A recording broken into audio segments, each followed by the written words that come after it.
Sa video na ito ay pag-uusapan po natin ang isang interesting na tanong.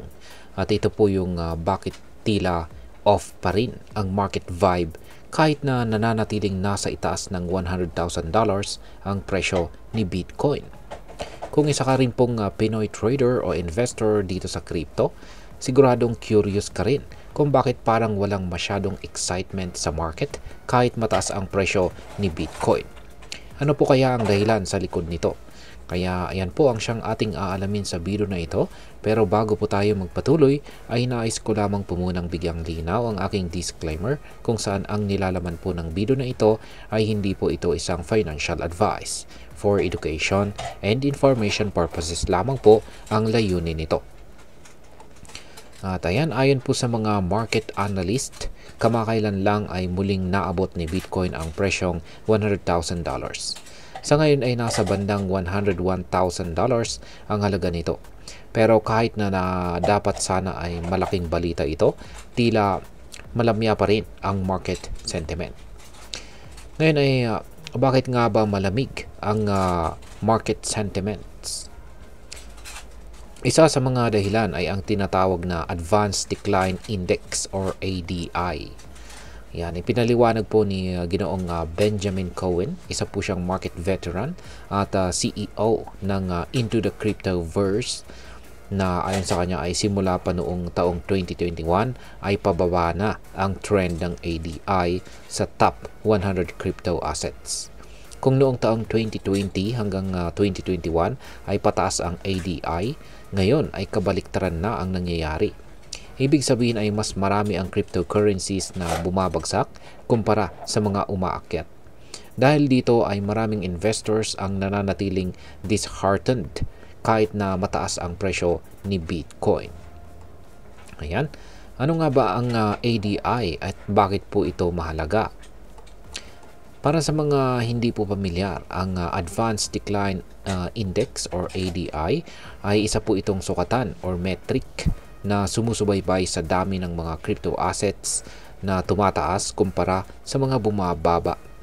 Kapag mas maraming tumataas, umaakyat po ang index. Pero kapag mas marami naman ang bumabagsak, bumababa ang ADI. Sa ngayon ay kahit umaangat po ang presyo ni Bitcoin, patuloy pa rin na bumababa ang ADI.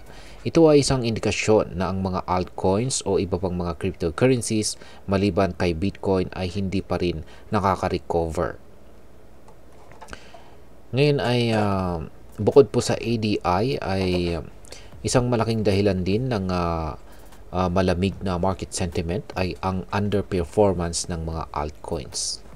Yan, ayon po kay Ginoong Khan, isa po siyang mathematician at saka market analyst. Marami sa mga investors ang pumasok noong taong 2021 at hindi pa rin po sila nakakabawi ng kanilang mga losses. Ayan, halimbawa na lamang ay kay Ethereum, kung saan ay hanggang ngayon ay nahihirapan si Ethereum ay nahihirapan pa ring abutin ang $3,000 na price level. Sa katunayan, ang top 50 altcoins ay nasa average na 24% pababa mula sa kanilang all-time highs, habang ang susunod na 50 ay bumagsak naman ng halos 64%. Isa na rin pong napansin ni Ginoong Khan ay ang pagkakamali ng maraming retail traders na huli na pong pumasok sa mga trending na sectors. Kung naging mainstream na ang isang sector, madalas ay tapos na ang magandang oportunidad dito. Dahil dito, nagmumukha na lang silang nagsusugal kaysa sa nag-i-invest, nag-i-invest ng matalino. Kaya yan. Ngayon ay may pag-asa pa ba? Kahit na malamlam po ang market sentiment, ay may mga eksperto pa rin na nanatiling positibo. Isa na po rito si Ginoong Michael Van de Pope. Yan, kung saan ay nagsabi na ang pagbawi or pagbangon ni Bitcoin sa $100,000 bilang support level ay isa daw po itong bullish signal. Ayon sa kanya, kung mabasag ni Bitcoin ang presyong $104,000 na isang resistance level, posibleng ang panibagong all-time magkakaroon siya ng panibagong all-time high. Kaya sinabi rin niya na inaasahan niya na ang mga altcoins ang siyang magdadala ng susunod na malaking galaw sa loob ng 2 hanggang 4 na linggo. Kaya yan. At ngayon ay ano naman po ang maaaring maging epekto nito para sa atin bilang mga Pinoy crypto traders at investors na interesado kay Bitcoin. Yan. Bilang mga Pinoy traders at investors, mahalaga pong maunawaan natin na hindi lang presyo ni Bitcoin ang dapat nating tingnan.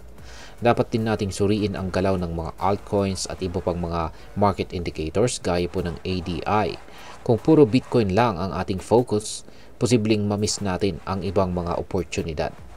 Kaya kung ikaw po ay may hawak na mga altcoins, huwag agad mag-panic sell. Maaaring nasa consolidation phase lang ang market at posibleng mag-rally din ang mga altcoins sa mga susunod na linggo. At ayan, ano naman, bilang panghuli ay ano naman ang aking masasabi tungkol dito. Para sa akin ay natural lang na magkaroon ng iba't ibang market phases. Ang mahalaga ay maging informed po tayo at magplano ng maayos sa ating investments.